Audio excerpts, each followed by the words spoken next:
Good morning, welcome to Viking Mountain Ranch. Well, it's a really pretty spring morning and I'm going to feed the goats. So first thing in the morning what I do is I let them out so they can forage in the woods. And when I still have the babies, they are going to be going any day now. They're ready to go to their new home, but I still have them for right now. They are beyond adorable. Ready to go out? Ready, Chai? She's beyond frustrated. She's got 3, the triplets here, and they are always hungry. And despite everything, I'm doing my best to feed her extra, but they're just taking way too much out of her. So come on, let's go. Let's go, guys. Come on.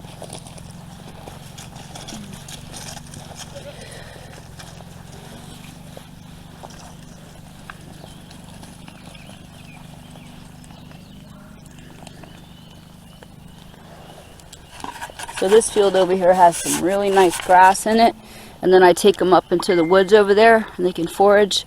Their preference, of course, is brush, because alpine goats, they like brush. I wanted to give you a little bit of background also, because people don't really realize that there are actually many types of goats. So these type of goats come from the originated like in the Caucasus Mountains, and some in the Himalayas, all of that area over there, where it's very rocky and it gets cold, it snows, but then again it gets really hot too and dry. So that's why the alpine goats are extremely hardy, and they can withstand both heat and cold.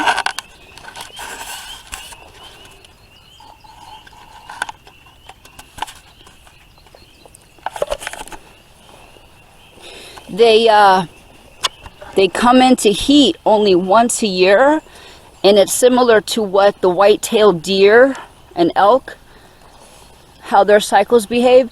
Usually around October, when fall starts to set in, they come into what's the bucks come into what's known as the rut, and the females come into heat. Hold on, Coconut, I'll let you in. She's trying to get in. Come here, girl. Let me get the gate for you. Let me get the gate. I know. Let's let you in. Hold on a minute. Come on, guys, get in. I mean, they're highly intelligent. They know how gates work and everything. So anyway. So they come into heat, and then they mate. They come in once a month, about every 20 days. They actually come into their heat cycle, and during that time, the buck mates them, and then they have their babies about 5 months later. Where some other goats, they breed all year round. Merlin, stop. Come here, boy. So this is my dog, Merlin. He's about 5-year-old mountain cur. You're a good boy. Yes, you're a very good watchdog. And Bella, she's still sleeping. She's inside of her area there. I have 2 igloos, those dog loos, and they're so good for all types of weather.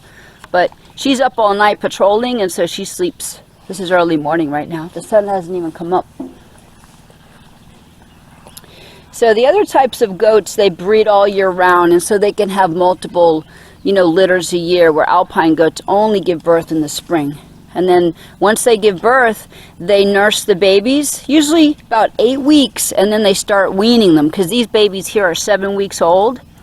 And they're still nursing, but most of the females have started to wean them, which means they'll let them suckle for a minute and then they stop, then they walk away.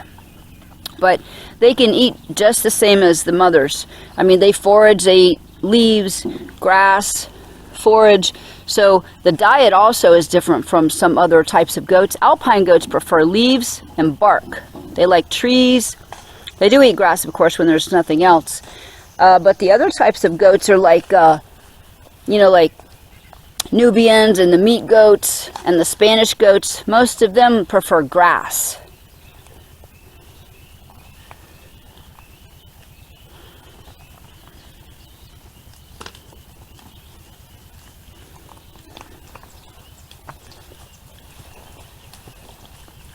The temperament also is way different with alpines. They are no nonsense. They don't take any disrespect from anything or anybody, even babies. A newborn baby can get horned if they get in the way of one of the older mother goats. They don't care. They teach them young about the hierarchy.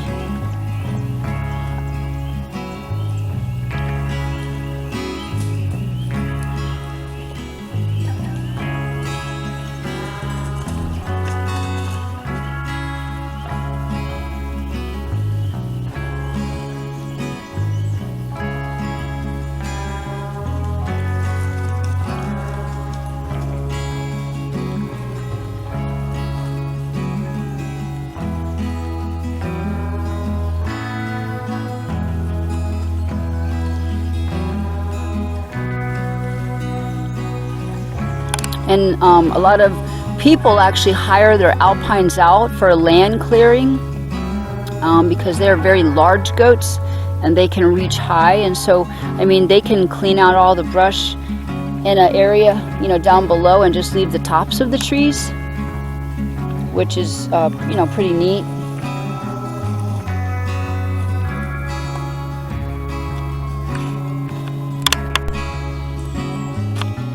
It's a quite beautiful morning. It's been raining for a couple days, so you can see the fog over there. There's a river that goes through that crease in the mountain, and the fog's coming up. The birds are really chirping. Okay, let's go eat. Come on. Let's go. Come on.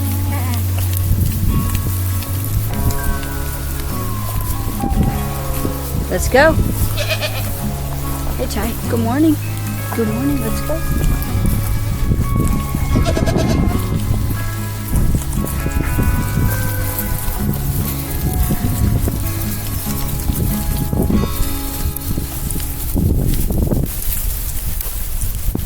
Come on, Tiamat, and your two little babies.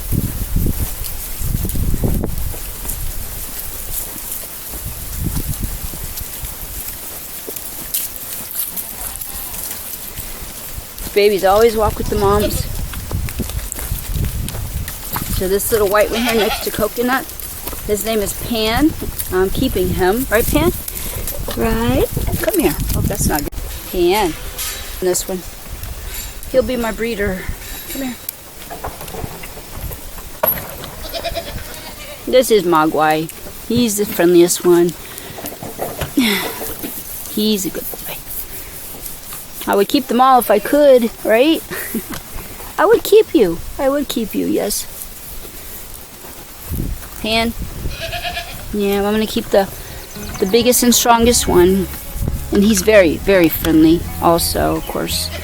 I'm going to be teaching him to walk on a leash like the other goats. He could be a pack note. Really a beautiful day. And in the middle of the day, the goats all lay down with their babies. It's the cutest thing. They all pair up and their babies sit by them. There's Chai with her babies. There's Coconut over there with little Pan. There's Tiamat and her two little babies in the tree. Curry's here. Her little girl is sleeping. And then we have over here little Pineapple and her little boy. So their grassy field is getting eaten down a lot. So from time to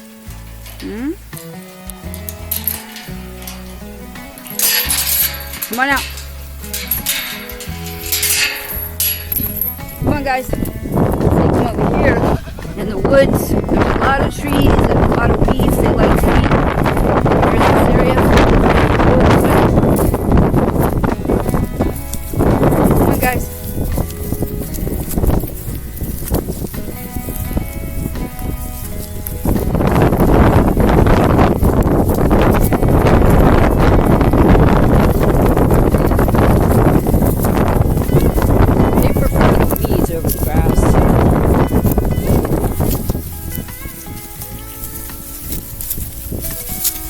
So I only have one more week with the babies. They've all been adopted out. this little guy here. This is Pan, little boy. He's gonna stay. He's gonna be the breeder. He's Coconut's baby. Right? It's Coconut right there.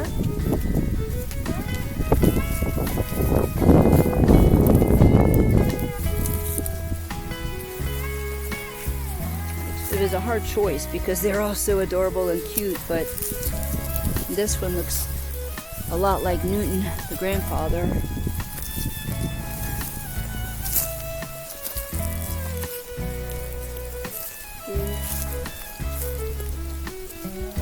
Is that not cute or what? So, which means they're all going to be, I mean, they're all eating on their own. They're eating weeds, grass, leaves. They eat the goat food, the pellets, and they're still nursing, but less and less. I mean, Chai's kicking them all off. As you can see, she's pretty engorged. So she only lets them nurse quick, and then that's it. So early morning time is really neat when the sun, before the sun comes up. So the goats like to forage over here in the forest, and I take them for a walk, and then the vegetation that you see, I mean, the stuff that you can come across in a 10 by 10 area is endless.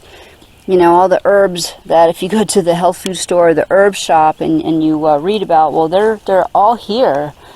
I mean, even some of the European herbs have been brought over here and propagated. But, for example, some of this is wild Chinese lespedeza. It's a good protein crop, and they use it also to prevent parasites in goats and other livestock. These little yellow colored flowers, they're called hops trefoil. They're kind of like in the clover family. But as you walk through and you see the different types of foliage, okay, so this one here it doesn't have a flower on it right now, but it's a black-eyed Susan. It's in the coneflower family, like echinacea. Here's one over here, actually. I see it right here. So this is called a brown-eyed Susan. And they're also black-eyed Susans too, but this one's got a brown center. So it's used for, you know, herbal remedies for like viral issues, colds, flus, blood cleansing, stuff like that. And then if we keep walking every couple feet, this one is pretty neat. It's called a white Avens. And it has antibacterial properties, antifungal properties.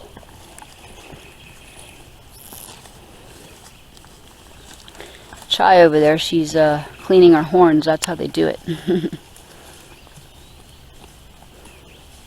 They get the dead cells off the horns, they scrape it on the trees.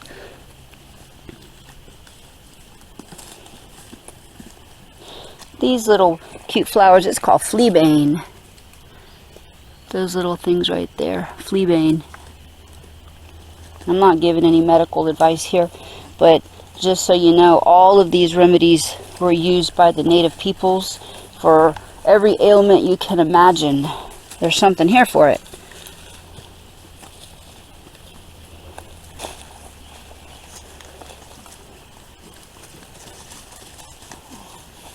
You also have to look for snakes, because the snakes are out.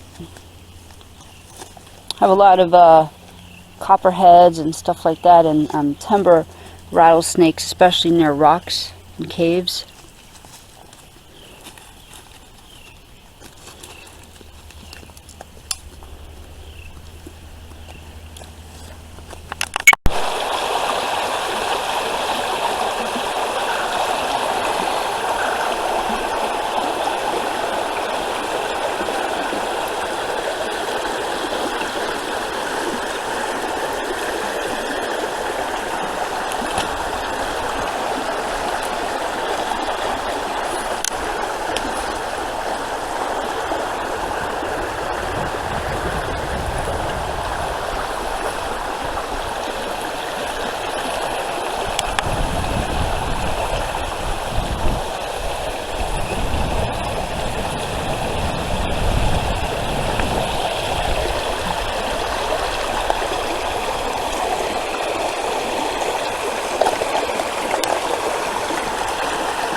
But taking the goats for a walk, you know, it creates a bond between the owner, you know, and they trust me to take them where it's safe and to look out for them. Always have protection when I walk out here. Who knows, you could come across I have come across a coyote, just one. Have not seen a bear personally, but there are bears. Oh, I see a mullein plant. Let's see if I can zoom in over here.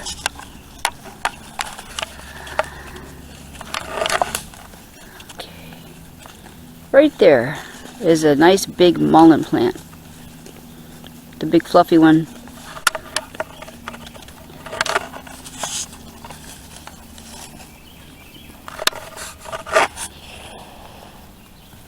This one's called hedge parsley.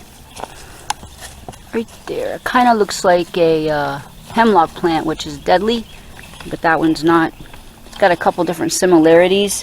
For example, the hemlock plant has a hollow stem. If you break it open, it's hollow. It has purple spots on the bottom, and it's hairless, where this one here has all the opposite attributes, but outside it looks the same.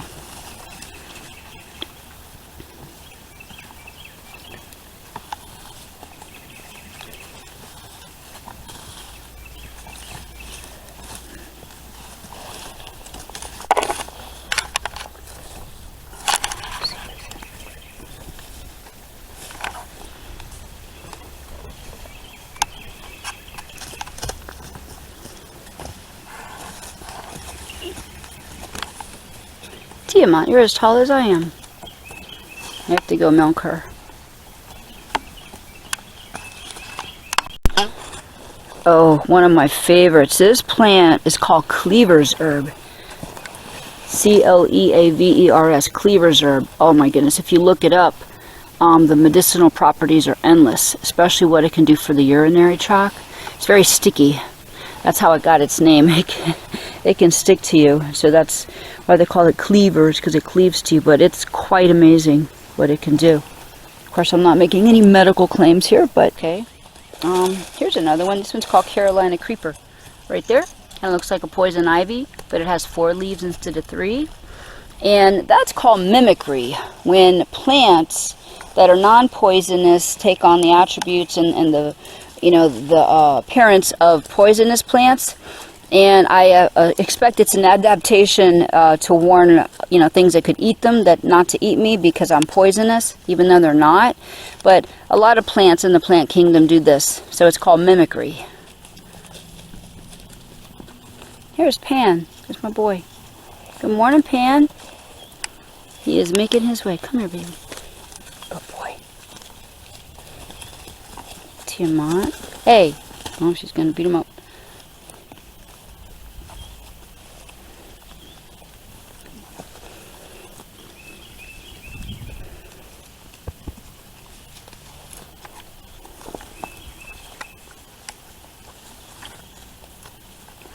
Alright, we're coming back from our walk. We're just coming down the road. Goatees, let's go! Let's go! Come on, let's go! We're gonna run. Come on! Let's go! Here we go!